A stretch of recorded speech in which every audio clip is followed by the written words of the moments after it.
buildings to play in from my experience in the past couple years in the league. And I'm happy that we were able to grind a few wins out here. Hopefully we can continue this because obviously we got some bodies up. The guys are playing really well right now, so it's awesome to see that. Was tonight just kind of chopped over to get you, and obviously it didn't go the way you wanted them scoring and forcing overtime, but just the way that you guys are still being able to find ways. Yeah, I mean, we shouldn't have given up that extra point. That's my fault on that one. Just bad coverage read and then right off my stick far side. So no, that game should have been ended in regulation. I feel like we outplayed them for most of the night, gave them a couple chances, but overall I feel like we minimized it as a whole group. Cale, talking about the guy over there on your right, Josh Manson.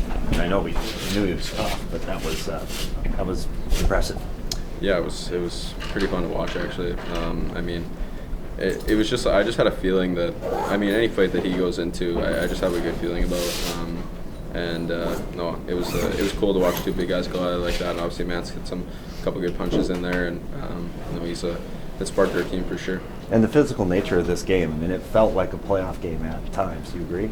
For sure, yeah. I mean, the atmosphere is always fun when you come here, and I feel like it's a pretty good rivalry playing Dallas. And yeah, overall, I feel like this was one of our better games that I think I've ever played in this building as a team, or I've been here for. And yeah, like I said, it's a tough building to come into, but I feel like we weathered it and we got on them early, and most of the time that doesn't happen here.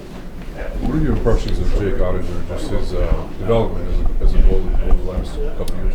Yeah, it was obviously I played him in college a little bit. He was a good goalie for them, and then obviously just took it to another level here. I think for him, that series last year, I was watching the Dallas and Calgary series.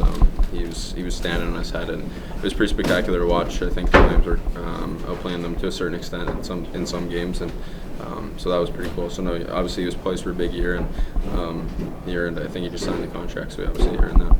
I know you're not big on milestones, and you talked about it with Kyle that you said you felt like this is more of a team kind of accomplishment for you, but I guess just do you sit back and kind of look at the list and just the names that you've passed to get there? Yeah, obviously, like you said, I think it's just a milestone. It's not something that I look at too much as an individual. For me, I don't think if we don't have this group of guys, I don't think that gets accomplished on an individual aspect of the game. So a lot of that credit goes to them. I don't feel like I've accomplished anything. I think it's just a little bit of a milestone. But yeah, that's about it. Thank you. Thanks, guys.